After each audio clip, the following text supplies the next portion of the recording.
Gente, boa noite a todos, meu saravá. Essa retorno, né, das nossas aulas presenciais aqui, a gente vai, eu espero que possa ser bastante produtivo, que a gente possa gravar muitas aulas e que vocês possam também conhecer, né, e também tirar dúvidas, né, sobre as coisas relativas à Umbanda. Frisando para todos aqui presentes que eu vou falar sobre Umbanda. A Umbanda em si ela já é imensa, né? Ela não tem uma uniformidade ritualística, então já é bastante múltipla, né? Múltiplos aspectos. Então eu não relaciono nada aqui de Umbanda com Candomblé, nem Candomblé com Umbanda, primeiro, porque Umbanda não é filha do Candomblé, muito menos o Candomblé é filho da Umbanda. Uma coisa não tem nada a ver com a outra. Para vocês terem uma ideia, só para a gente já jogar uma luz sobre o assunto, nós somos praticantes do rito Emoré, é um dos ritos antiguíssimos da Umbanda. Hoje no Brasil tem muito pouco, não acham, vocês podem procurar em rede social, nessas coisas, tudo que não acha, porque é um rito realmente fechado. Nós não temos interesse em divulgar, mesmo porque se a gente passar esse conhecimento de uma forma como assim, comercial, como eu vou dizer, a gente vai acabar profanando, manchando, né, o que a gente tem mais sagrado, que é a nossa ritualística dentro da Umbanda Aimoré. O que existe na Umbanda, que é o culto aos orixás, como tem no Candomblé, mas também de uma forma diferente. Porque lá atrás, quando os europeus chegaram aqui no Brasil, os nossos indígenas, eles já tinham seu culto, a sua religião. Isso pouca gente fala. E até pouca coisa, aliás, mudou nos rituais indígenas, independente da nação. O Brasil tem vários etnias indígenas, mas eles todos têm um Deus só, são monoteístas, mas existe um panteão de entidades, né, que se manifestam. O indígena, ele tinha uma diferença do africano. O indígena, ele já trabalhava, ele recebia os espíritos desencarnados de seus ancestrais, e também espíritos desencarnados que não eram seus ancestrais. Então era um tipo já de Umbanda, já era um tipo de espiritismo. Era um espiritismo. Só que a nossa forma europeia de entendimento, né, ocidental, a gente deixou isso como uma barbárie, como uma coisa assim, foi meio que apagado. Então, os índios, para eles, as forças da natureza eram representações de Deus. Tupã, Nhandaru, Nhanguruçu e outros nomes que se dão. Quando os africanos foram trazidos para cá na marra, porque tentaram primeiro escravizar o índio. Essa é a grande realidade. Nossos bandeirantes aqui paulistas, né, que dão nome às rodovias aí, o que eles mataram de índio, de nações com doença, e tentando também escravizar os índios para o trabalho forçado. Mas os índios, eles não resistiam, né? E eles davam muito problema, porque eles conheciam o território, então eles fugiam, eles tinham mil maneiras, davam um trabalho danado você manter eles. Então aí eles trouxeram, infelizmente, essa mancha na nossa história, né? O povo africano para cá, porque aqui era um continente novo, onde eles não conheciam nada, eles não tinham muito, sabia para onde ir, caso de uma fuga, né? Com o passar do tempo, é claro, eles foram aprendendo, né, com os próprios índios, os primeiros negros que fugiam, né, começaram a ter contato com os índios auxiliavam eles, que eles viam que era um povo também que estava sendo massacrado, né, escravizado, assim como eles também estavam. Só que o africano trouxe uma cultura diferente. O africano trouxe, independente da nação, Angola, Queto, Nagô, Passo da Mina, Fon, não importa. Eles tinham culto ao orixá. O culto ao orixá já é uma coisa diferente na nação. É o próprio orixá. É o próprio Deus, Deus da guerra, Deus do trovão, Deus dos ventos. e assim por diante. Então, eles recebiam, o orixá se manifestava e se manifesta no candomblé, e ele é uma divindade de um panteão muito acima, então ele não consulta como um espírito, ele não vem, não troca ideia. Ele vem, tem a saída, tem a preparação do filho ou da filha de santo, da Iaô, chegou a Bian, Iaô, depois vai, tem todo o preparo, até quando ocorre a saída do santo, e aí o orixá se manifesta, né? E dá o seu ilá, né? Enfim. E a Umbanda, o que a Umbanda tem? A Umbanda ela é assim, ela absorve, aonde ela nasce, ela absorve, ela é milenar, ela tem milhares de anos. Em tempos dão denominações diversas para ela, mas vamos ao que interessa. Então, o candomblé, chegou a hora que acontece que existiam já manifestações, o pessoal fala muito em cabula, nisso, naquilo. A verdade é o seguinte, sempre nesse chão que a gente está hoje, que é o Brasil, já os nossos antepassados indígenas, e hoje nós temos antepassados de nós temos sangue indígena, nós temos sangue africano, nós temos sangue europeu, nós somos um caldeirão, né? Nós somos um caldeirão de culturas e genes e espíritos. A Umbanda, ela já existia antes do Caboclo das Sete Encruzilhadas. O que ele fez, que foi um grande trabalho, um trabalho hércules, foi que ele conseguiu daquele dia em diante começar a pôr a Umbanda mais ou menos num caminho onde ia começar a ter mais ou menos a forma de trabalho que é hoje. Chegou um certo ponto, tanto é que no começo os caboclos, os índios se manifestavam, os pretos velhos se manifestavam, e não se falava em orixá, nem tinha tabaque. Com o passar do tempo, a Umbanda, tudo que é bom a Umbanda abraça. A Umbanda não tem preconceito nenhum, sabe? É bom, é uma coisa legal, ou ela abraça ou já está dentro dela, porque ela também é universal, né?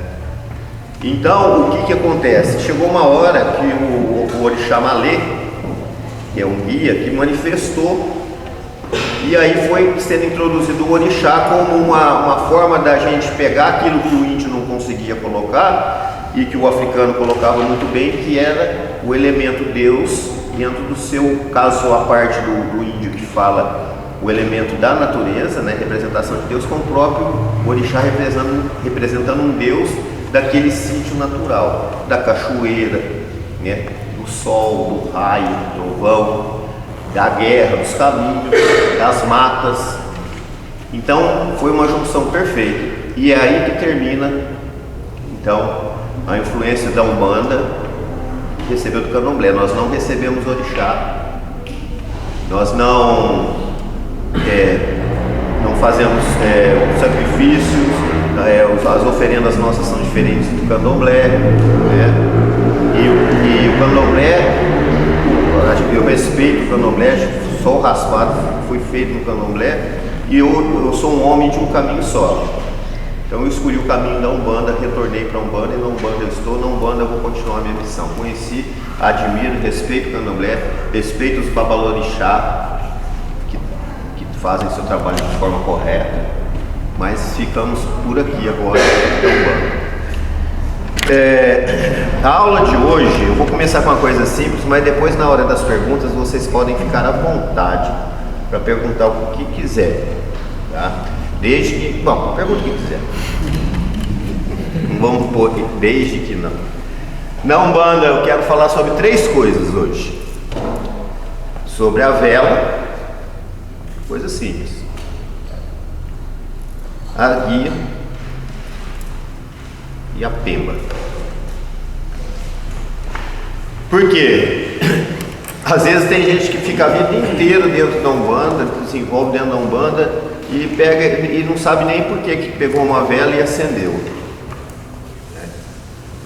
Às vezes vai lá no terreiro, põe uma guia no pescoço, ou compra lá na loja e joga no pescoço, e nem sabe por que está usando, o que significa, qual a potencialidade. Da vela, dentro da magia de Umbanda, a vela é uma das coisas mais básicas, Mas olhando pelo olhar, aprofundando dentro da magia de Umbanda, isso aqui, a vela para nós, ela é essencial.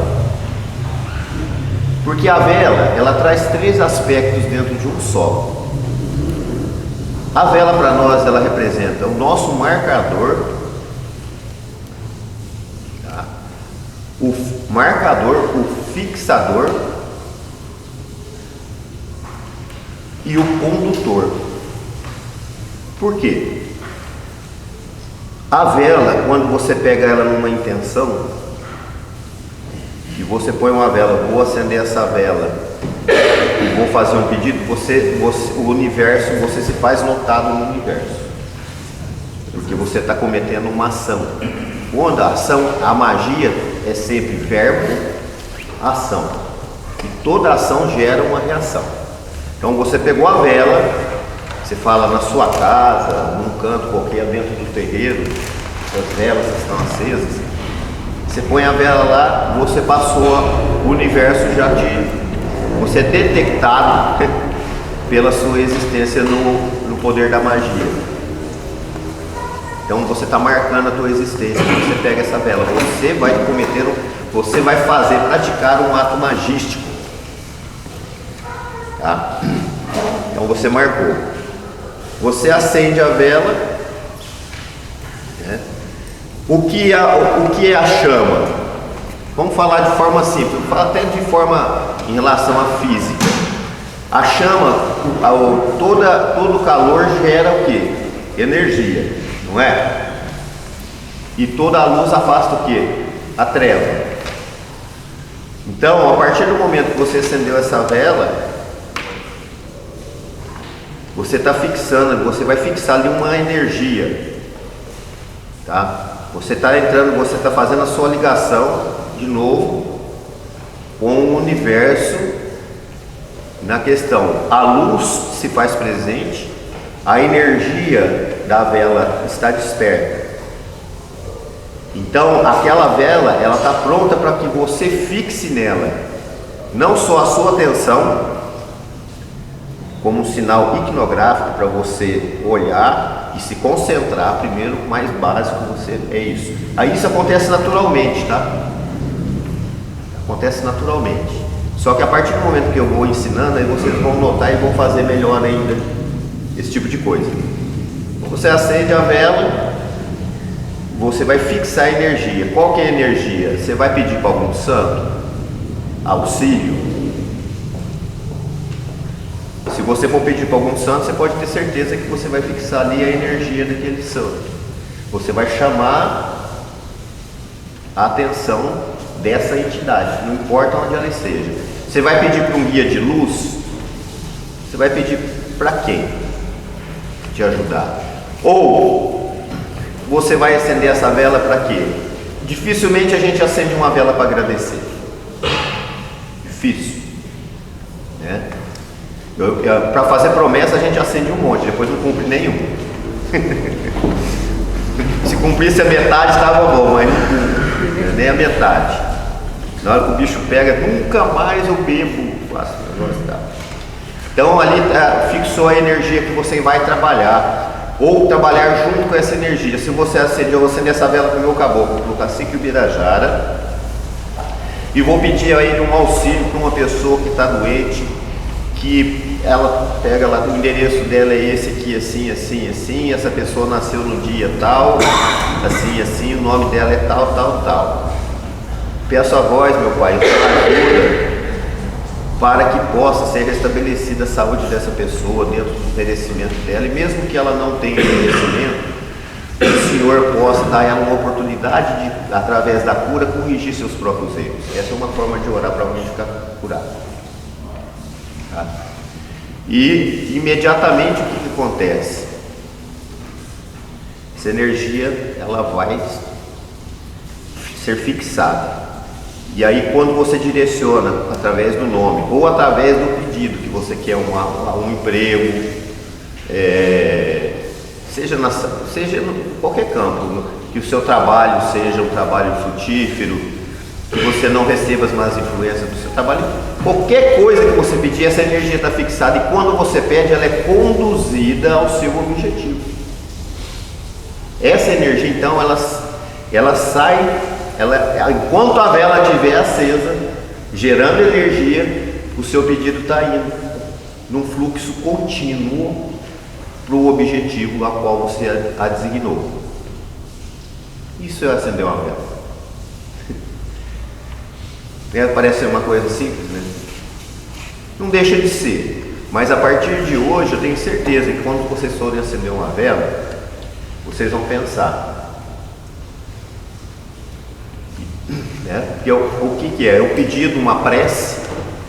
Então essa vela, ela marcou a sua presença, você está anotado no cosmos, posicionado, a sua posição, na hora que você acionar a magia de Umbanda, a energia proveniente necessária para o seu pedido vai ser fixada nessa vela na qual você está concentrado a sua atenção, e essa energia se posiciona, e quando você faz o pedido, essa luz da onde está a vela vai até, como eu repetindo novamente, até o local ou até a pessoa que foi dada a intenção, tá? Só que esse condutor, ele tem duas mãos. Você pode também pegar essa vela para fazer um pedido para você. Talvez ser um pedido para o outro, você pode estar fazendo um pedido para você, para a sua saúde,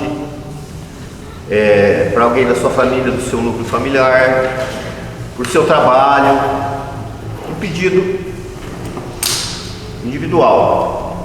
Então aí vai acontecer um processo da seguinte forma: vai ter um marcador no universo, você está anotado no universo, então você está marcado.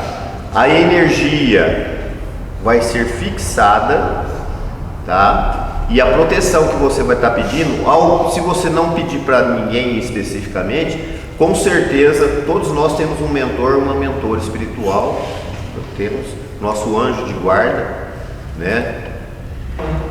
Nosso zelador. Essa energia, ela vai ser conduzida para você. Aí você está trazendo. De toda forma, essa energia tem que ter uma condução, tá? E eu vou entrar num detalhe a mais. É que eu não vou pedir para apagar a luz, mas vocês podem fazer isso em casa, apesar que vocês podem imaginar que vai dar do mesmo jeito. Se você acender essa vela e pôr ela no chão, o alcance dela vai estar ali no chão. Vai ter uma expansão, mas você vai enxergar o que está em torno no chão. Se você acender essa vela nessa altura, que é a altura de um altar, uma mesa de oração, ou numa mesa onde você vai jantar para você poder enxergar seu prato, antigamente era assim, né? Entendeu? A luz dela tem também um nível de expansão. Quando você põe essa vela dessa altura, a expansão dela é muito maior. Mesmo ela não clareando tanto quanto no chão, porque o círculo de luminosidade dela é pequeno. Estando alto, o círculo de luminosidade é maior, ele parece ser mais fraco, porém o alcance dele é maior. Então, dentro da Umbanda, nós temos o costume de falar: acenda a vela para o seu anjo de guarda sempre da altura da cabeça para cima, tá? Essa altura de vela, ela também, como ela está na altura dos nossos chakras superiores, tá? Que é o laríngeo, o frontal e o coronário. E esses três chakras, eles estão ligados a uma glândula que nós temos chamada hipófise, que fica na base do cérebro aqui, perto da coluna cervical. Ele tem tipo de uma areinha dentro dele. Isso é provado cientificamente. Aí nós já estamos falando de coisas. E ele é ativado pela luz. E essa luz como é que penetra? Através do nosso globo ocular, quando a gente está acordado. De dia ele funciona de um jeito.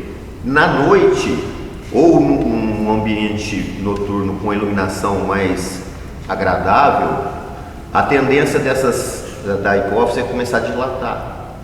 Porque a própria reação do seu corpo físico aumenta a extensão, as pupilas dos seus olhos dilatam em busca de luz.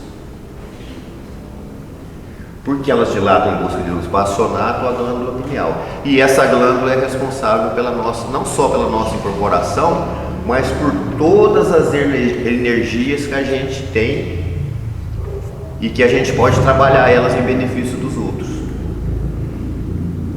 Então a gente usa vela para o meu anjo de guarda, seu protetor. Eu, quando morava em outras cidades, e até antes de eu ter meu altar, eu punha uma vela 7 dias em cima do guarda-roupa, com um prato embaixo, né, do lado. Então, e cada um faz de um jeito, até que um dia minha própria mãe de santo chegou e falou: vela de 7 dias é coisa para preguiçoso.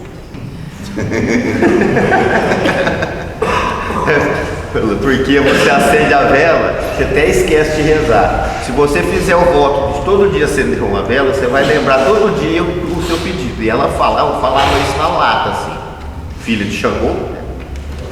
Então, aí é outra coisa, a vela fica queimando e você, realmente a gente acaba, no dia a dia que a gente tem.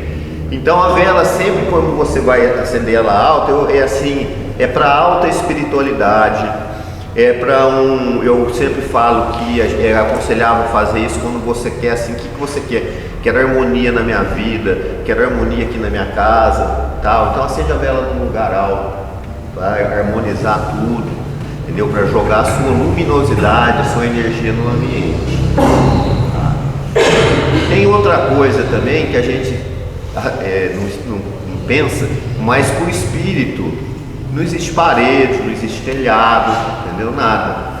O que existe é a luminosidade da vela. Quando você faz a intenção na vela que afixa a energia, essa energia ela é notada pelo mundo espiritual. Essa é a diferença de você acender uma vela para clarear só, você arrumar o anzol, tá assim, né? Eu adoro pescar. Ou para você comer. Agora, quando você acende a vela para algum pedido espiritual, se você evoca alguma santidade, alguma entidade, orixá, não importa, aí a coisa é diferente. Você é notado em todo o mundo espiritual. Quando isso, gente, o nosso rito Aimoré aconselha dessa forma. Quando você quer fazer um pedido para você, que você precisa concentrar, que você quer que aquilo tal seja feito, ou você põe numa altura assim na sua frente, o interessante seria bom sentar. A gente fala sentar na posição egípcia, você sentar numa cadeira com as mãos aqui, ó, tá? Confortavelmente. Põe essa vela na sua frente, uma certa distância. E você ali, você fixar, e de modo você está com o seu corpo em perfeito equilíbrio, você direcionar a energia para aquela vela e fazer o seu pedido, então, sobre uma cura, sobre uma abertura de caminho, sobre algo que você gostaria que acontecesse, enfim, os motivos são, né, inúmeros. Quando a gente quer uma limpeza, uma descarga, a vela deve ser acendida no chão, diretamente no solo, ou no solo que eu digo, não precisa ser na terra, pode ser em casa, qualquer num lugar. E a gente sempre escuta as entidades falar, ó, acende pro lado de fora, acende pro lado de dentro. Nesse caso, acende para o lado de dentro mesmo, não tem problema. Mesmo se você for fazer um pedido para um Exu guardião, para uma pombagira, se for uma vela para limpeza, não tem problema você acender dentro de casa, de preferência perto de uma porta onde entra e sai pessoas. Tá? Porque essa luz dela, esse círculo de luz, aparentemente é menos intenso, mas a energia está focada, ela está presa no solo. Dali ela vai sair por baixo e fazer toda a limpeza daquilo que a gente traz da rua, porque chácaras, pontos de energia, centros de energia, a gente não tem só na cabeça, aqui são 7, nós temos no mínimo 33. Então é muito importante a gente lembrar que a gente carrega, toda a articulação nossa é uma forma de chácara, tá? Secundário, terciário, não importa. E a gente passa na rua, a gente pega as coisas, a gente tem contrariedades, às vezes a gente tem alegrias, às vezes a gente tem tristeza, e tudo isso são energias que a gente vai acumulando. Se os nossos chakras não estiverem trabalhando de forma adequada, a gente vai ficando carregado. Então, e o chão da casa da gente é o primeiro que carrega. Quem tem vidência, que chega num ambiente extremamente contaminado, vê aquelas manchas que parece um lodo bem feio, começa primeiro no chão, depois começa a aparecer as manchas nas paredes, aí a coisa já está complicada. E você convivendo nesse ambiente, sem fazer a devida limpeza de vez em quando, você vai estar carregado também, ou você já carregou sua casa, vice-versa, né? Então é interessante fazer essa vela no chão, sempre que você for pedir, a coisa não está legal aqui em casa, ou não está legal no meu trabalho, na minha empresa, acende lá a vela. E agora eu vou explicar uma coisa, coloca do lado, todo o trabalho de descarga, do lado da vela tem que ter um higienizador. O que seria ideal? Ideal seria pôr um álcool, mas o álcool é perigoso, vai que a vela tomba. Então, o que a gente coloca geralmente para os nossos guardiões? Eles falam assim, eles aproveitam da nossa ignorância, né, para ensinar a gente, porque dá muito trabalho ensinar os seres humanos encarnados. Então isso aí, põe lá e põe um conhaque para mim do lado. Põe lá, põe uma pinga para mim do lado. Porque a pinga, o conhaque não pega fogo. Se ele pegar fogo, ele vai pegar e vai apagar. E assim como eles usam não só os Exus, mas caboclo também tem o seu curiador, tem isso, tem vinho, tem aquilo, uísque não, falei vinho. E, enfim, então essa vela, a gente aconselha pôr um higienizador, uma pinga, um conhaque, um uísque, uma bebida assim alcoólica, porque é o curiador da entidade. O criador da entidade é o que ele usa para trabalhar. Ele não vai lá ficar de quatro para beber aquele copo de conhaque. Quando você quer dar uma coisa para Exu, ou agir, para qualquer entidade, você dá na mão. De preferência você leva as duas mãos para dar qualquer coisa para a entidade. E quando a entidade der alguma coisa para vocês na gira, pega com as duas mãos também. Lembre-se sempre de ser sagrado dentro da mão. Sagrado. Tanto para você dar quanto para você receber. Então usa-se o curiador. Jamais usa uma vela e põe um copo com água e sal, porque vocês estão anulando tudo. Não vai virar uma coisa nem outra, vai ficar uma vela acesa com um copo de água e sal, porque o sal anula tudo. Inclusive eu quero fazer aqui uma pequena observação. A gente vê aí as pessoas ensinando assim, ó, pega arruda, alecrim, guiné e uma colher de sal grosso e faz o banho. Gente, isso aí não tem fundamento, porque o sal grosso ele limpa tudo. A gente fala que em magia, a gente fala que a gente tem energia positiva e negativa. Não necessariamente quer dizer que a negativa é negativa. Não é isso, são polaridades que tem que estar equilibradas. Se você toma um banho de sal grosso, você limpa tudo, você fica zerado das duas. Você vai ter que começar tudo de novo. Se você quiser fazer um banho, você pode misturar o que você quiser no banho. Você põe sal grosso, acabou o teu banho. E tem gente que tem para vender, hein? Até sabonete. Até sabonete de sal, meu Deus. Bom, que tinha feijão ungido, né? Vassoura ungida. Mas a questão é a seguinte. Então, só para terminar essa questão do banho, se você quer tomar um banho de água e sal e depois você quer revitalizar, o que você faz? Você toma um banho de água e sal, espera um pouquinho, deixa teu banho pronto de erva, vai lá, toma outro banho, e aí você joga o banho de erva em cima, beleza, aí dá tudo certo. Então, mas a vela do meio, então essa vela do chão a gente sempre aconselha, não deixa só a vela, ou põe o curiador do lado. Se você quer, independente da vela, manter a sua casa descarregada, aí sim, você pode pegar um copo com água e sal para trás da porta, né? Tem uns que viram até um sonrisal, assim, que tem um copo, parece que fica bom de pôr cerveja dentro e beber, que sai pelas beiradas. Ou carvão, né? Põe um alguidar pequenininho com carvão, sal grosso e pimenta do reino de caroço, sem quebrar, não moída inteira, em vez de qualquer pimenta vermelha que vai apodrecer lá. E é outra coisa, é outro tipo de limpeza. Agora, para o pedido, né, mais incisivo, que eu falei da posição egípcia, geralmente a gente aconselha pôr o copo de água do lado, porque o copo ele vai servir para purificar as impurezas, tanto das nossas impurezas que estamos sendo nesse momento manipulador da energia, um manipulador magístico, né? Quando a gente acende uma vela, a gente está fazendo magia.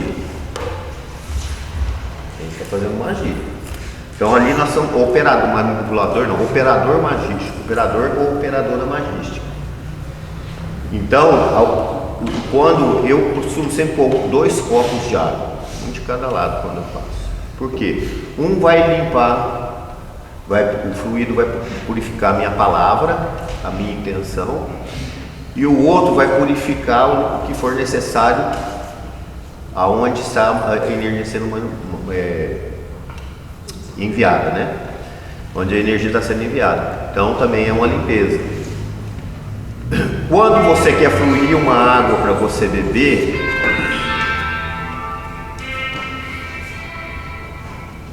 isso aí é para a operação daquilo que eu falei da vela centralizar. Quando você quer fluidificar uma água, eu estou com um problema de saúde, peço a linha do Oriente, aos médicos do Oriente, aos espíritos da linha do Oriente para me papar. Você põe a vela alta e põe o copo ou a garrafa de água do lado. Hoje em dia é muito difícil, mas a gente usava muito garrafa de vidro, né, que facilita a fluidificação. Hoje a gente tem garrafa PET, ela também passa, porque o plástico também transpira, só que é bem mais difícil. Então geralmente quando faz na garrafa plástica, se não tem outro recurso, deixa estampado, deixa a tampinha frouxa para poder haver a fluidificação. Mas o ideal é pôr num copo grande ou numa garrafa de vidro e pedir a fluidificação. Então vejam bem, quando vocês veem essas velas acesas, cada vela que é acesa aqui no terreiro, para quem não sabe, aqui nós temos 49 pedras, que são acendidas 49 velas, todas as giras, 7 vezes 7, 49, contando todas as pedras aqui, mais a pedra do cruzeiro e a pedra da tronqueira. Fora essa vela, são acesas mais 10 velas, 7 dias, que ficam formando a nossa cruz e a nossa flecha no altar. É que agora a vela está pouca, mas senão depois eu apagaria para vocês verem. Então cada vela dessa para vocês entra no terreiro, cada vela tem seu significado. Aquela vela ali está ativando o caboclo cipó. O caboclo cipó é aquela imagem? Não, ele não é aquela imagem, mas aquela imagem representa a figura dele. Então a gente lembra dele, a gente lembrando dele, ele se manifesta. Aquele ali é do seu Tira-Teima, né? Ali é do Preto Velho, e assim por diante. Quando a entidade incorpora e ela acende a vela e põe no chão, o que ela está fazendo? Ela está criando o campo de ação dela. Quando a pessoa chega perto, embora tem terreiros que não usam mais esses procedimentos, as entidades, quando o médium já tem seu guia firmado, o ponto riscado do guia fica em casa, no alto, e a gente, antes de sair, acende a vela lá e vem para o terreiro, porque às vezes o terreiro não tem espaço para acender vela, tá? Porque é muita gente. Mas quando eles têm a oportunidade, eles põem a vela, porque você entrou ali, você entrou no campo de energia da entidade. Então esse é um dos fundamentos da vela. Tá? Alguma pergunta? Um portal funciona como um portal? Não deixa de ser um portal, mas para você abrir um portal com a vela, a operação magística é diferente. Se você desejar abrir o portal, você abre. Só que aí depois você tem que aguentar as consequências. Mas eu digo a entidade, para canalizar aquela energia dela ali. Geralmente o portal da entidade, ele está perguntando, repete a pergunta para eu poder repetir.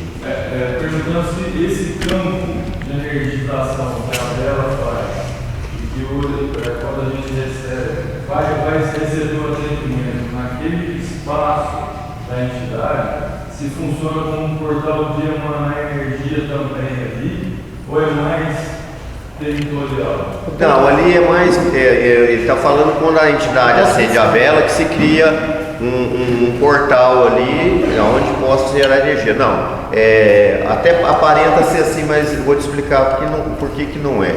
Ali é um campo mesmo de influência da entidade, onde ela pode trabalhar tanto limpando como vitalizando quem está ali.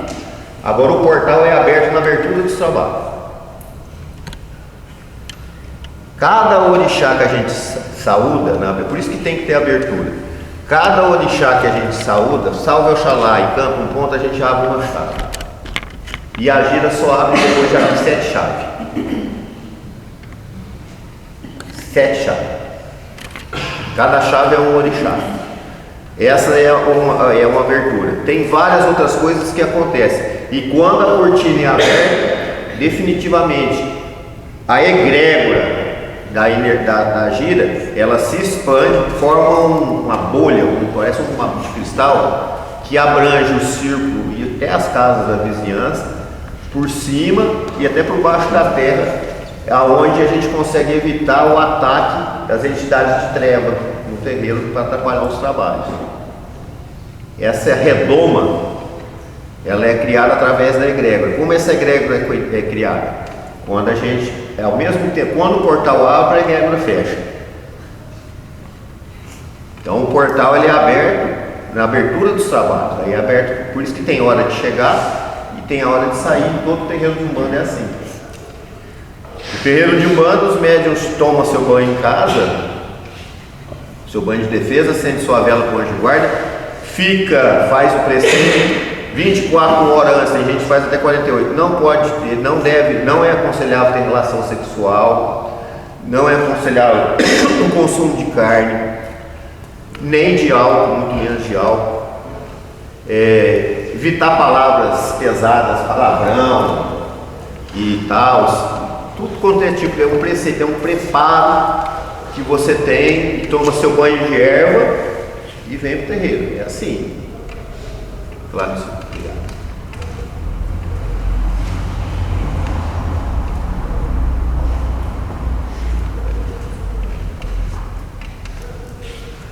E aí chegando aqui, temos ali a entrada. Do lado esquerdo que vocês sentam tem uma casinhola pequenininha ali de pedra. Ali é o Exu Sentinela que fica ali. Quando a pessoa está passando ali, porque eles sabem, do lado direito tem um Cruzeiro das Almas aqui, que é dedicado aos pretos velhos, sabe? Às Santas Almas. Quando você passa pela porteira, se você tiver com um espírito trevoso, geralmente esses espíritos, quando eles percebem que estão entrando no terreiro, eles saem fora do carro. Eles saem da face da pessoa. Quando os mestres da treva, eles falam, eu vou entrar aí pra aqui, é uma ratoeira, vamos pegar aí. Entendeu? Agora, em geral, eles afastam e mandam uns obsessores lá pro carro. Toma, seus coitados aí. Põe lá nas tuas costas. Ou você já vem com o obsessor. Quando você chegou ali, o sentinela já. Pá! Se é uma coisa que ele vê que. Como diz assim. Que não tem jeito, que não tem como doutrinar nem nada, e ele já vai pegar e afundar. Ou, pelo menos, repelir. Quando o obsessor, que é um sofredor, que não sabe nem por que está ali, porque geralmente esses espíritos pegam um sofredor que, por exemplo, ele quer deixar você doente do fígado. Ele vai pegar um cara, um espírito que morreu de tanta agressão e tal, o fígado, e vai colocar aquilo em você, para você começar a sentir o sintoma. Um suicídio, qualquer coisa. Então, quando chega ali que eles percebem que aquele espírito está grudado na pessoa, mas ele não é responsável pelas suas atitudes, ele não tem noção, o Exu aparta, tira ele para cá, o Cruzeiro, os Pretos Velhos, as Santas Almas pegam ele para medicar, doutrinar e enviar para alguma colônia ou para alguma mesa de Kardec, kardecista, para doutrinação. Tá? Então o portal, você vê como é que é complexo, né, o funcionamento de um terreiro de Umbanda. E aí o médium chega, fez seu banho, fez seu preceito, né, tudo certinho, chega aqui no terreiro, vai ali, tudo, fica conversando, não pode aproveitar para chamar a atenção, né? E aí todo mundo se posiciona, já vai lá saudar, bater cabeça. Um dia eu ainda vou achar um termo melhor para isso, mas não pode tirar porque é tão antigo, bater cabeça, né? Bater cabeça é quando estamos nada. Mas vai lá, faz sua saudação, deita em respeito aos orixás, deita no chão, né? Deus, eu nada sou, mas vós tudo és, vós estáis em mim, então estou em vós, glória ao Espírito Supremo. A gente fala. Então tá. E aí a gente fica na nossa posição. Aí para preparar o portal que vai ser aberto, vem a defumação. Defumar toda a casa, preparar o sagrado, né? Limpar todo mundo para a energia ser mais limpo possível. Logicamente que tem muitas pessoas que vão estar com o seu obsessor que não foi tirado, porque eles permitem às vezes a pessoa entrar para ser tirado aqui dentro também, tem isso também. Então ele é feita a defumação, essa entidade já enfraquece. Tem pessoas que estão desequilibradas mentalmente, espiritualmente, pessoa mesmo, aí a pessoa daquele ciricutico cai no chão, faz um trabalho danado, porque o espírito ele não faz questão de se mostrar, gente. A maioria das vezes que as pessoas dão escândalo na gira é pessoas com problema, são elas mesmas. Aí tem horas assim que a gente, né, eu não sou um exemplo de santidade, eu sou uma pessoa cheia de falha. Mas assim, tem hora que pegar uma espada de São Jorge e descer no lombo desse trem para ver se está incorporado mesmo. Se tiver, não vai sentir dor, né? Aí a gente não pode fazer isso, né? Mas que dá vontade. Isso chama pregar rasgado. Mas enfim, então aí feita a defumação. Depois da defumação que a gente começa a saudar os orixás. Aí a gente faz uma oração. Antes eu venho fazer a palestra, antes eu gosto de fazer a palestra para preparar, porque senão o pessoal fica conversando. Geralmente quando eu vou fazer a palestra, não sou nem eu que estou falando mais, entendeu? Tem vezes que sou eu inspirado em alguma coisa, enfim. Aí depois então o trabalho tem todo esse processo de preparo, aí é saudado isso, saudado aquilo. Quando está tudo certinho, que a egrégora já percorreu a corrente, percorreu todo mundo, está todo mundo com a energia adequada, pá, simbolicamente abre a cortina, porque mesmo se não abrir, o trabalho vai abrir. Abriu a cortina, a egrégora está aqui, ela faz assim, forma a redoma, o portal está aberto. Ali as entidades vêm. Elas caem com faixa de luz assim. Por isso que às vezes diz que o guia não tem plano de voo, né? O Rassum falava, né? Que não vem assim, né? Então eu adoro aquele Rassum.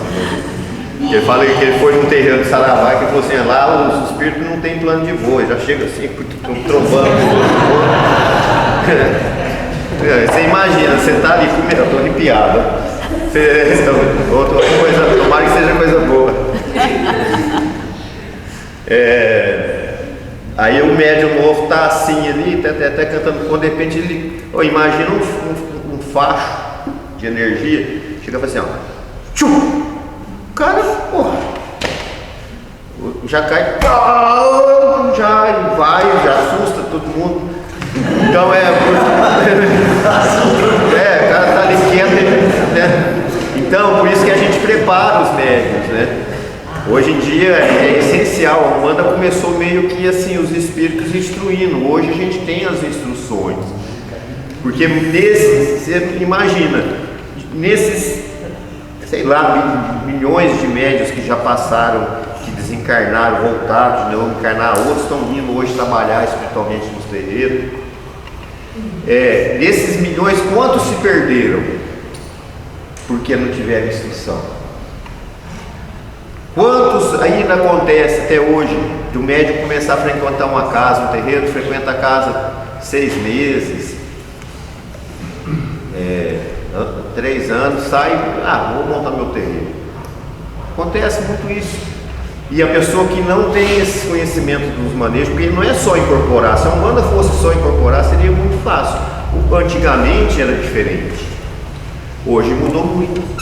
Mudou por quê? É mais gente encarnada. São milhares de seres. A população é muito maior do que era antigamente. Por si só, esse aumento superpopulacional quer dizer que tem mais espíritos encarnados. E a qualidade desses espíritos. Quantos procedimentos hoje tem que se fechar, ensinar de um para outro, de sacerdote, para manter uma casa segura? Porque não é só receber o guia. Quantas pessoas abrem um terreiro no fundo de casa, no quintal, e acaba com a vida delas e acaba acabando com a vida dos outros? De 100, 2 dá certo, porque é espírito missionário mesmo, de algum jeito, algum mistério, dá certo, mas é muito difícil. Eu próprio já tive essa experiência. Então, mais alguma pergunta que você ia fazer, Daniela? Quando a gente acende a vela, Você repete para mim. Quando acende a vela para cura e coloca um copo de água, tem possibilidade de pedir para que aquela água seja purificada pelo guia que você está solicitando ajuda e você poder beber e ficar o tempo todo da vela a água lá parada ou não? Será que captou o som? Bom, a pergunta é a seguinte: se na hora de fazer a operação magística para pedir a cura para a pessoa, for lá a água e pedir para fluidificar essa água para que essa água sirva de remédio para a pessoa, eu não aconselho. No momento que você está pedindo aquilo, como eu te falei, né? Nesse momento que está aqui na posição egípcia, que é a frontal, você põe 2 copos, um para limpar você, até se você tiver um retorno, porque no universo é tudo assim. Então essa energia que vai para lá, pode ser que a energia venha de lá para cá. Para não chegar em você tem uma energia, um copo que vai filtrar a tua energia para não prejudicar, juntamente com a entidade, porque se você é operador, a entidade está por cima. Vai para lá, mas a tua energia, que você está cedendo ectoplasma, você está cedendo energia também para o pedido. Não tem nada assim, tem que ter. Então, de volta também pode vir o reflexo daquela moléstia e também é filtrada pelo mesmo copo d'água. É melhor você fazer esse procedimento, acender alguma coisa numa vela lá em cima com a divindade, com a água para fluir. É o correto.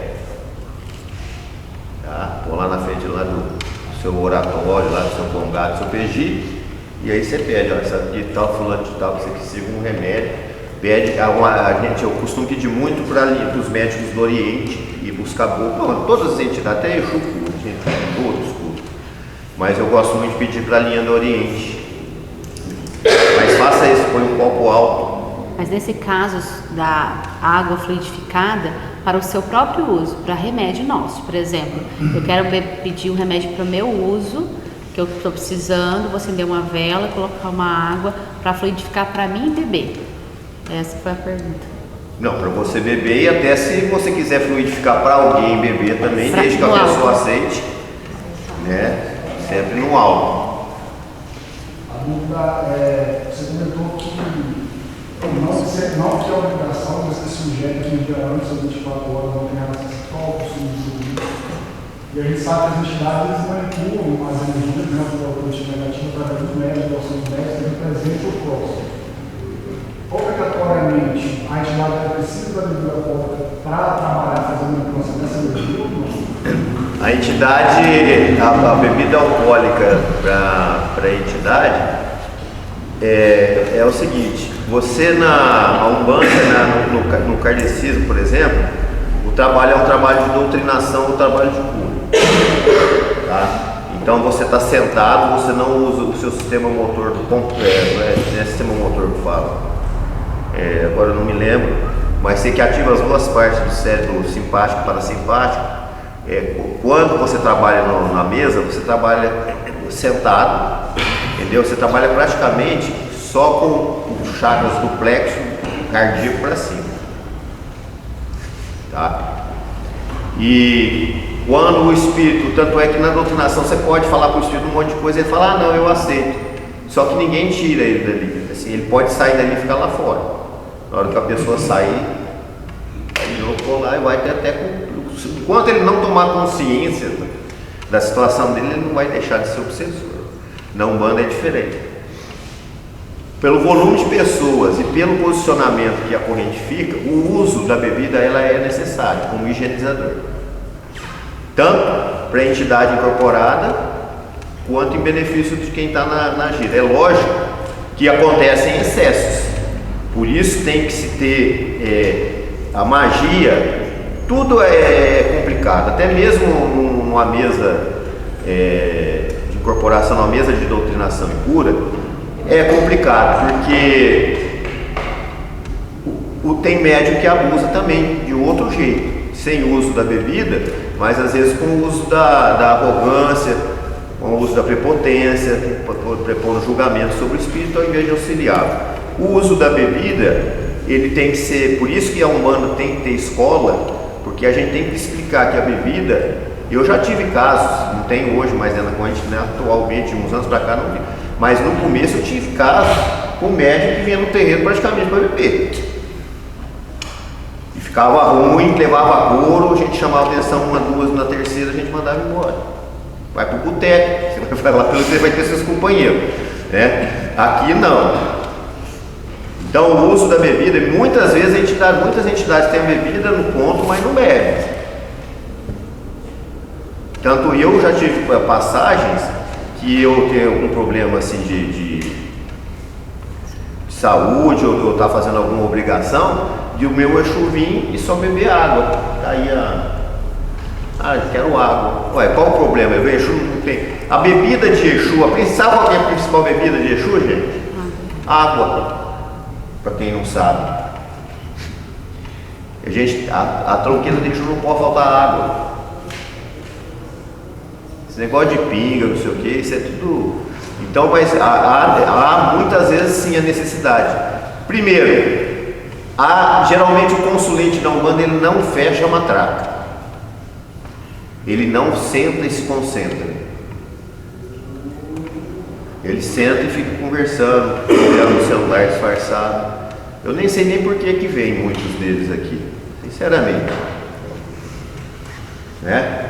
Além de ser uma falta de respeito, tanto para nós médicos que a gente se prepara, como muito mais falta de respeito ainda para essas entidades que fazem um esforço imenso para sair de um plano muito mais elevado e ter as dificuldades de entrar aqui nessa crosta terrestre poluída de más intenções, entendeu? E o pensamento, muitas vezes, acontece nos terreiros de Umbanda, desculpa, eu não gosto de mentira, eu não sou, entendeu? Eu não passo borracha na mentira. Tem gente que vem e fala, nossa, olha que mulher, para não falar, né? Mulherão, hein? Tal. Pô, que mentalidade é essa?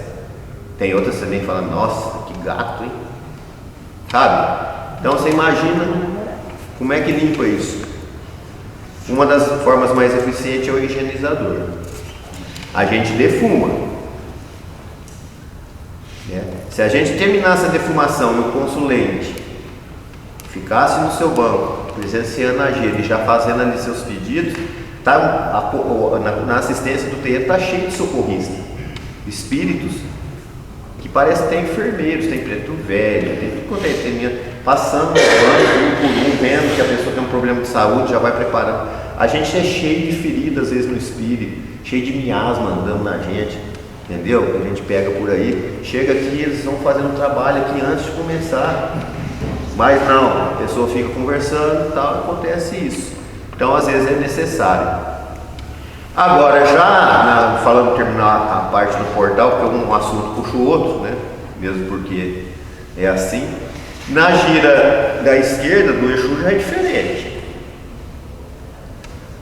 Na gira do Exu, a gente se prepara também, a gente faz embora muitos sabem na gira de Exu, você não devia guardar preceito de comer, de beber, de fazer sexo, não, porque não sei o que, não, por que não?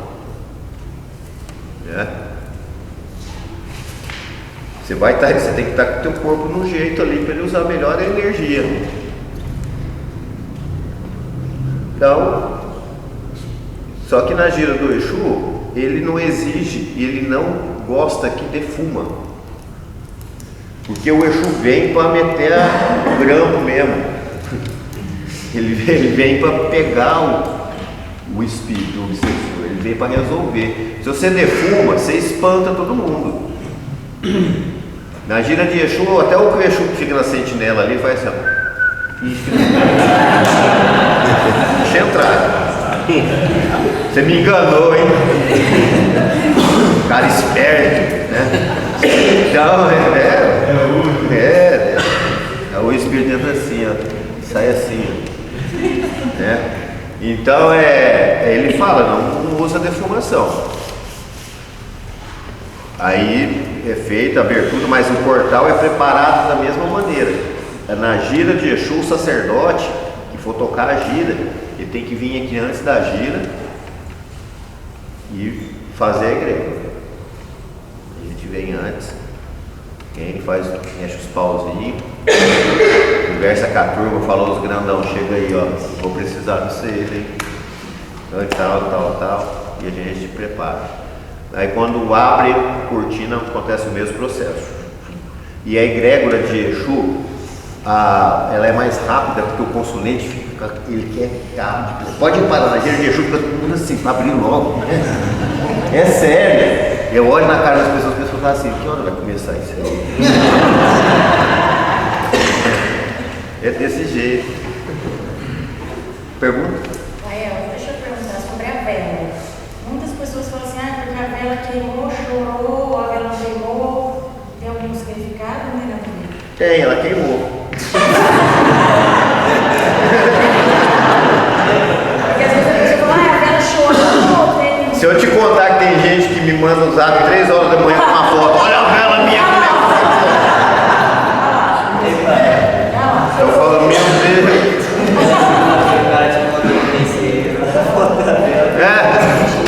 O cara me manda na página, uma pessoa mandando, perguntando como é que, por que tinha acontecido. Eu não posso saber, porque a vela tem que queimar. Entendeu? Eu tento, só quero te contar uma situação que aconteceu aqui uma vez. Eu lembro até hoje, era sexta-feira da Paixão, eu fui e comprei uma caixa de vela, que eu acho uma vela bonita, assim, roxo, bonito, porque a sexta-feira da Paixão é a cor roxa, né, que é a cor da paixão, né, do hematoma, né, tal.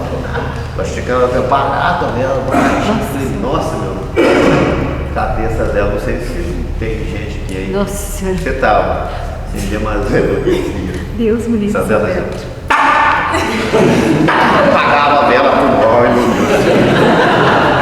Espirrava a vela que estava ali. A vela acendia, apagava. Chorava o tempo, vou virar que caía lá de cima, uma cachoeira assim, ó. Falei, cara, só que a gira tava leve. E o povo tudo, nossa, aí depois. E levaram as velas também. Aí eu falei, nossa, que porcaria de vela que eu comprei, não pra vir, né? Aí na outra terça-feira, gente, aí foi onde eu dei risada. Todo mundo, como né? É que é a mentalidade do ser humano? A turma chegava, o pai ia usar gira lá de sexta, foi pesado, hein? Eu tava derretendo tudo lá dentro do terreno. A gente é novo. A gente está começando agora, faz 1 mês e 3 semanas. Então, desculpa a minha ignorância, mas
A pergunta da nossa irmã é a seguinte: se às vezes na hora que vai fazer a defumação, que pode haver uma má influência para não deixar a defumação ser feita, né, no ambiente ali.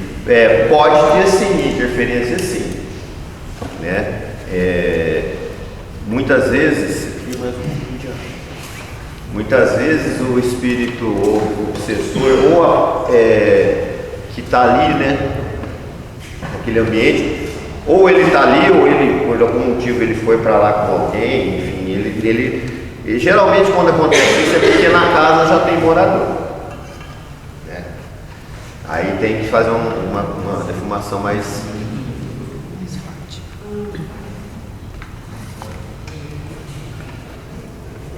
Pode ter sido porque aquele dia a gente recebeu muita visita, foi no Dia das Mães? Pode ser, porque tem muitas influências que pode acontecer. Não é normal, por exemplo, rebentar uma correntinha, não é normal explodir as coisas. Eu já fui defumar a casa, comecei a defumar, sabe aquelas coisas que põe prato na parede para decorar? Começou a cair prato da parede, janela fechada, só ficou eu lá dentro. Até os camões que eu tinha levado no tempo.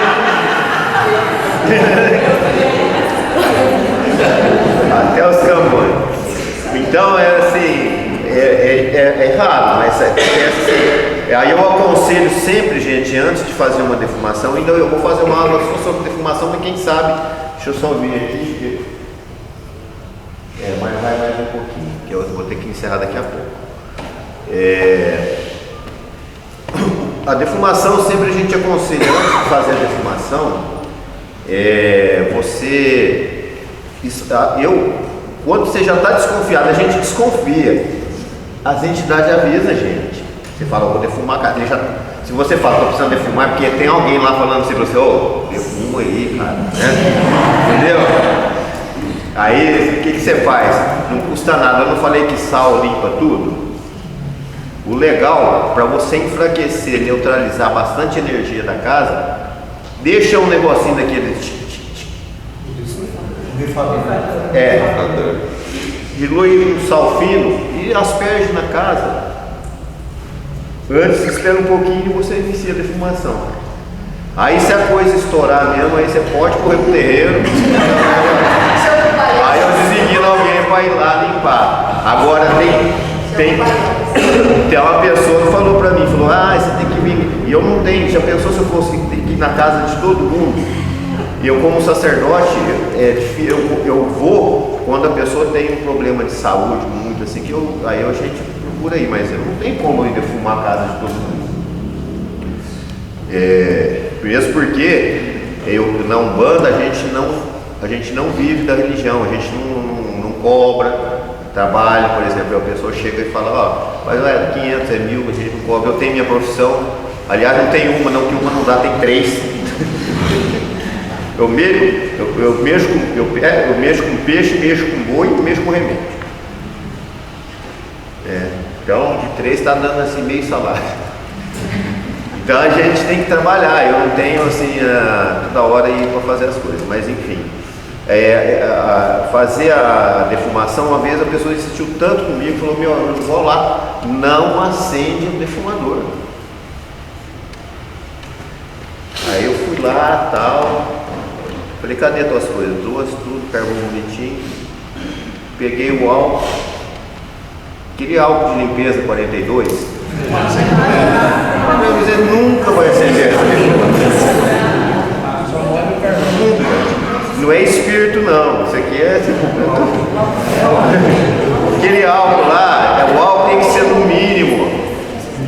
Defumação é uma operação arriscada, gente. É uma operação arriscada. Por quê? Tem várias maneiras de acender, mas a maioria é com álcool. Então o álcool, você tem hora que você não vê o fogo dele, está lá, mas você não vê.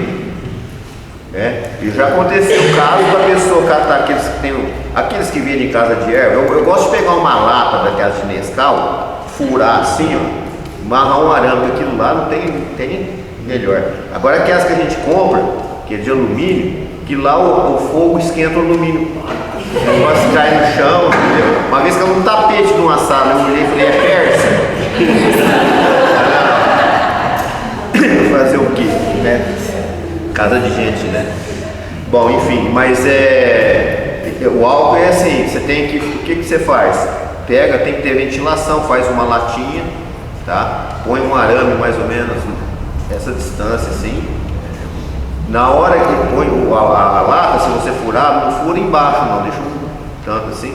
Você pega uma xícara de chá e derrama, espera uns 2, isso álcool 90, o 70 às vezes ele também não funciona, mas tem um jeito que dá certo. E aí depois você risca um fósforo e joga lá. Ou você pega um álcool 70, até álcool gel dá para fazer, só que você não joga no carvão. Você põe no fundo da lata o álcool, põe o carvão em cima e acende pelo buraquinho. Porque o fogo que fica embaixo não umedece o carvão. Certo? Mas a influência pode acontecer sim, viu? Então procura fazer uma aspersão de sal diluído em água, tá? Que aí ele pode dar certo. Mais alguma pergunta? Pode perguntar o que vocês quiserem. Se você falou que não é bom a gente colocar o sal na água que anula, e se colocar açúcar, tem alguma diferença ou não? Quem que você está querendo agradar?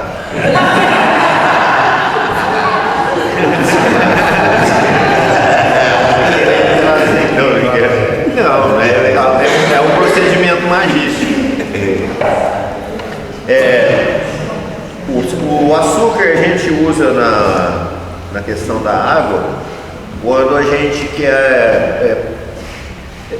Ele tem um uso que pouca gente sabe. O verdadeiro uso do mel ou do açúcar misturado com a água, ele era usado na antiguidade para ancorar o anjo de guarda.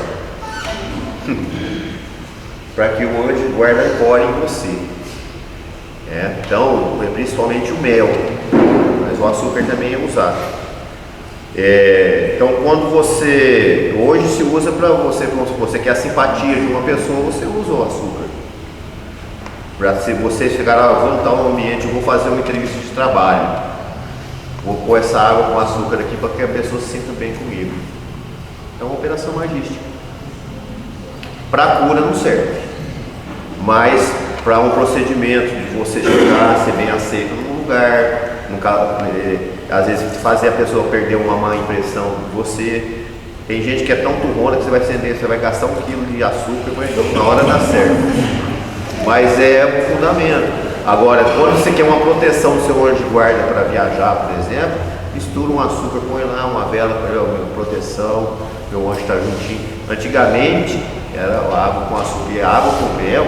Um dos preceitos de magia de Umbanda era assim, viu? Tem gente que faz o chá da erva cidreira doce e põe no lado da vela. Aí pede para o orixá Iofá para acalmar a pessoa. E as pessoas que são muito irritadas. Entendeu? Tem vários. Eu não costumo acender vela tarde da noite. A não ser se eu acordar com algum, sabe, aqueles. Eu vou lá e peço um socorro. Porque o que acontece, embora aqui esteja de noite e em outro lugar esteja de dia, né? A energia do todo que a gente vive, né, no momento, permeia muito, influencia muito na nossa egrégora comunitária. O que eu quero dizer com isso? Quero dizer assim, que em Barretos, 10 horas da noite, numa sexta-feira, está todo mundo indo para a balada. Tomar, beber, fazer isso, fazer aquilo. Todo dia os bar tá cheio, mas final de semana geralmente é mais. Festa de peão, então eu evito de acender nesses horários. A tendência da circulação de más influências pode ser maior. Porque eu cresci minha mãe falando, vela tem que acender antes da ceia, depois da ceia não pode mais. Porque antigamente tinha a hora da Ave Maria. Ave Maria, eu fui coroinha, eu fui seminarista da Igreja Católica, por pouco eu não virei padre. Só não virei padre porque por outros motivos, né? Eu não ia conseguir ser celibatário. Então, o que acontece, pouca gente sabe, nem os católicos hoje lembram direito o significado da Virgem Maria, a hora da Aparecida. Isso existe dentro dos ritos da Umbanda e dentro do Antigo. Se você pegar a história do Egito Antigo, você vai ver que tem uma divindade que fazia isso, como eu vou te falar. Dentro do Pentateuco lá, dos judeus, que são 5 livros deles, né? Tem um lá que foi até tirado, que fala também que existe, que é o seguinte: a hora da Virgem Maria é a hora que uma entidade de luz feminina, que a gente na Umbanda chama do Deus feminino, porque na Umbanda nós falamos que Deus é masculino e feminino. Tanto é que a saudação começa com Oxalá, termina com Iemanjá. Oxalá é o princípio masculino de Deus, Iemanjá é o princípio feminino de Deus. A junção dos dois é o universo. É a coisa mais linda, né? Então, essa entidade de luz, ela mergulha nas trevas umbrais para resgatar alguns espíritos que realmente estão arrependidos. E esse espírito pode ter cometido a falha que for, mas a misericórdia dela é tão grande que ela tem a permissão para ir lá e tirar, pinçar e trazer de volta ao seio da grande mãe, né? E o retorno à roda das reencarnações. Então, o horário legal, eu sempre falo com meus filhos de fé, até às 10 horas, beleza. Eu procuro acender antes. O meu Exu, cada Exu tem um número. O número do meu Exu é 21. Então, 21 horas para mim é o meu encerramento ali da... Então, acender a noite é aquilo que eu te falei, né?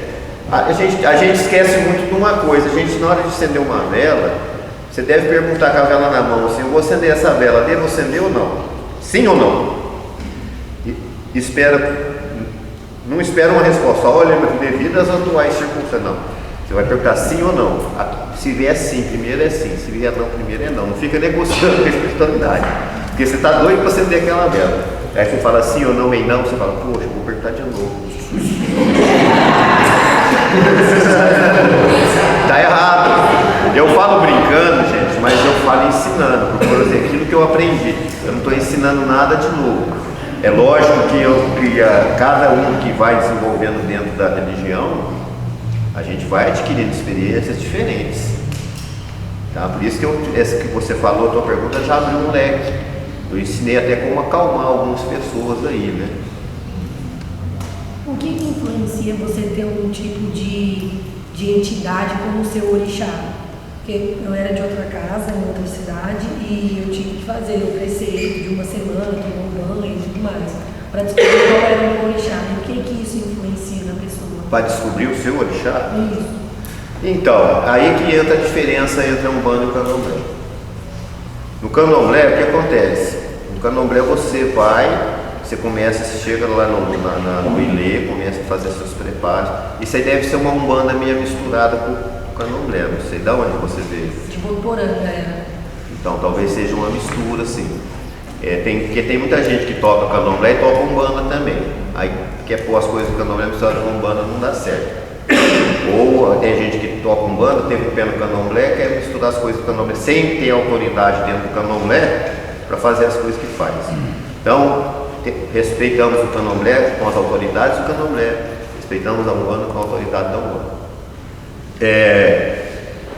No Candomblé você vai lá, o que acontece? Você vai tirar seu voodoo, tal, depois vai jogar o búzio. Dali para frente é a confirmação através do búzio e tal, e aí então tem todo o desenvolvimento necessário, mas você já sabe de que orixá você é. Na Umbanda a gente não tem isso.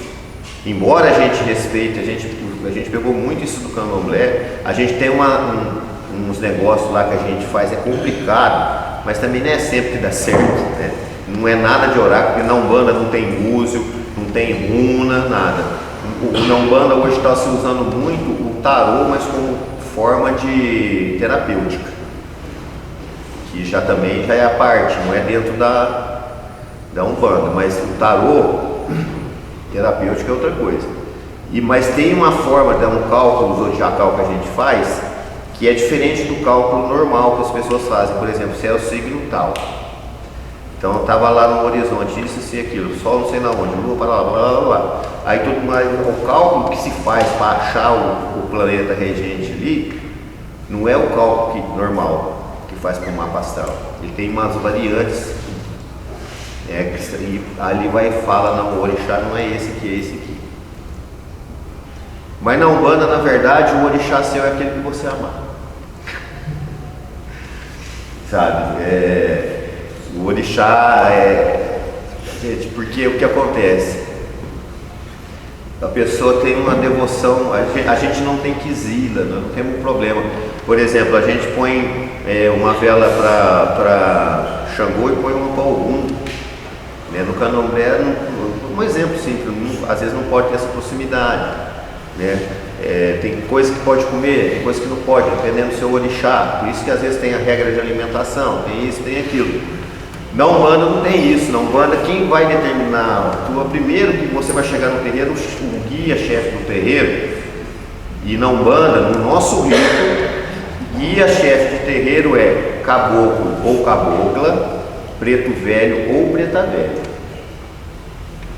Baiano, boiadeiro, outras linhas não tem autorização dentro do nosso rito para batizar, para fazer ordenação sacerdotal, não.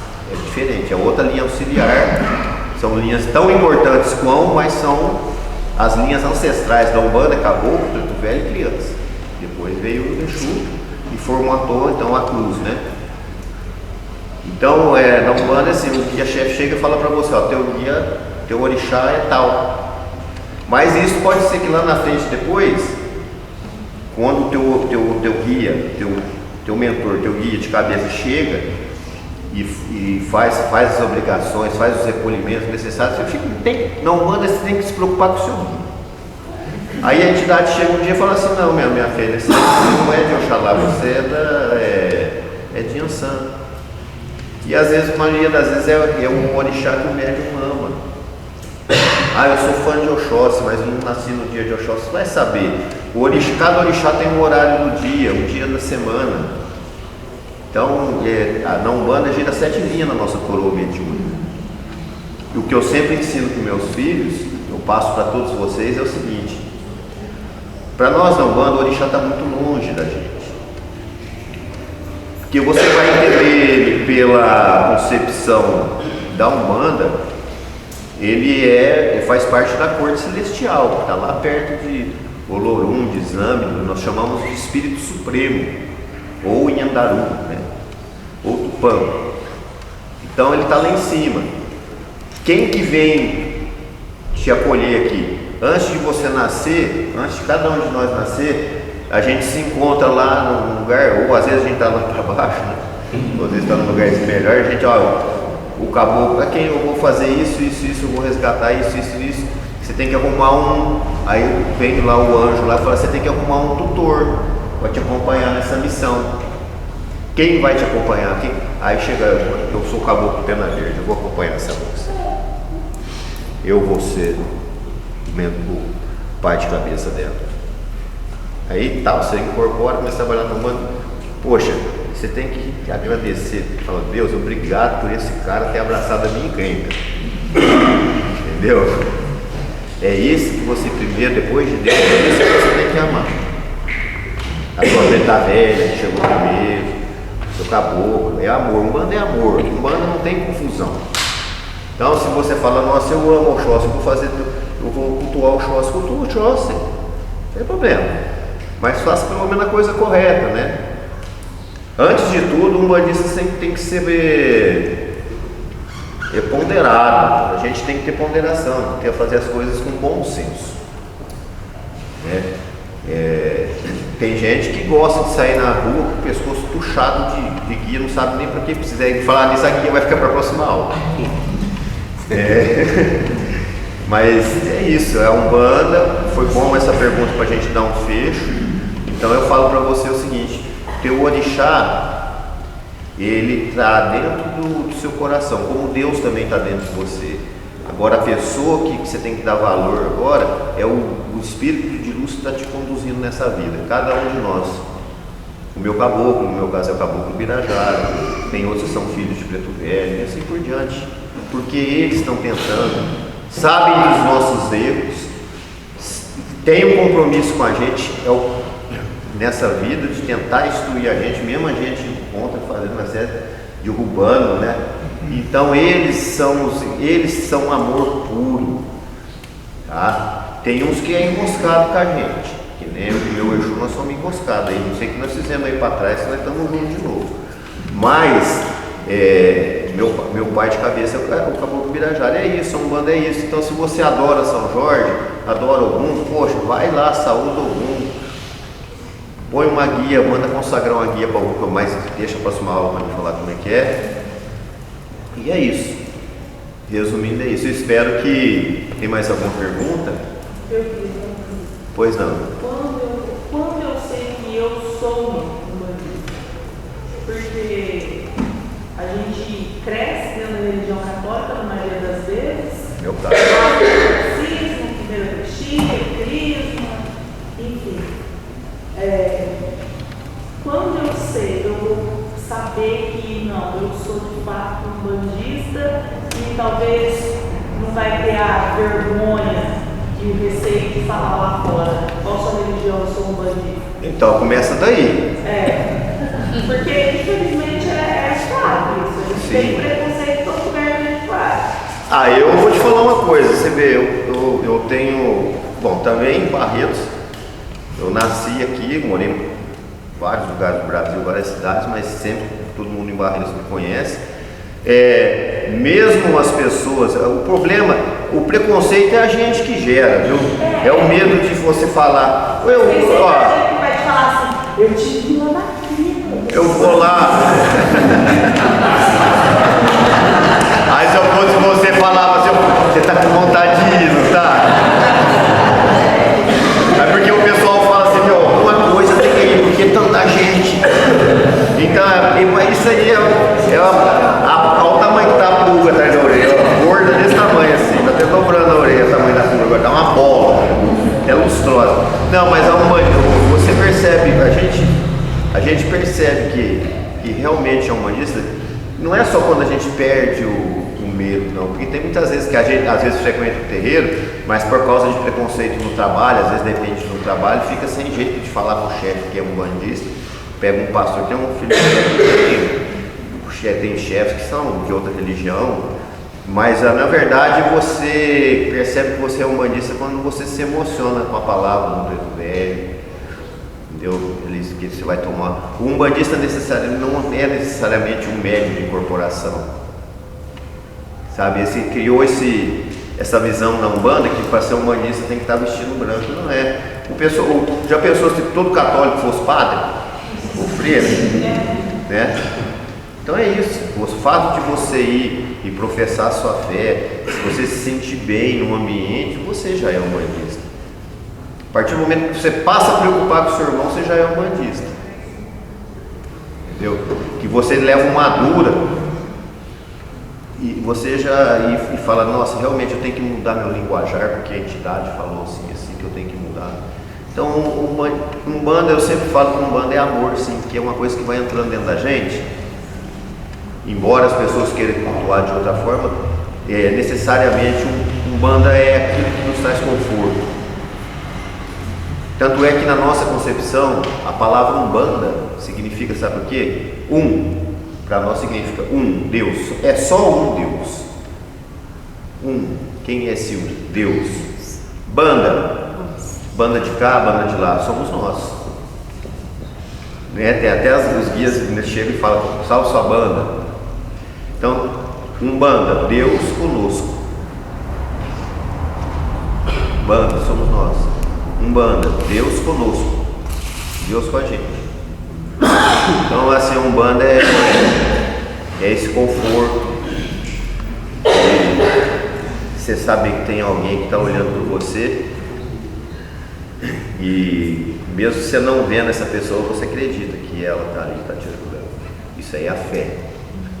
Aí quando você tem isso, você fica com uma pessoa com vontade de auxiliar as pessoas de uma forma ou de outra. Quando você aprende a rezar e começa a rezar pela outra pessoa, isso aí é uma caridade que você está prestando. E quando você tem sua fé e você começa a praticar a caridade, é sinal que você está levando a esperança. Aí está fechado a tríade. Porque quando essa que você começa a rezar, quando você não reza, eu fico assim, mas e agora? Quem que eu faço? Qual entidade? Chama todo mundo.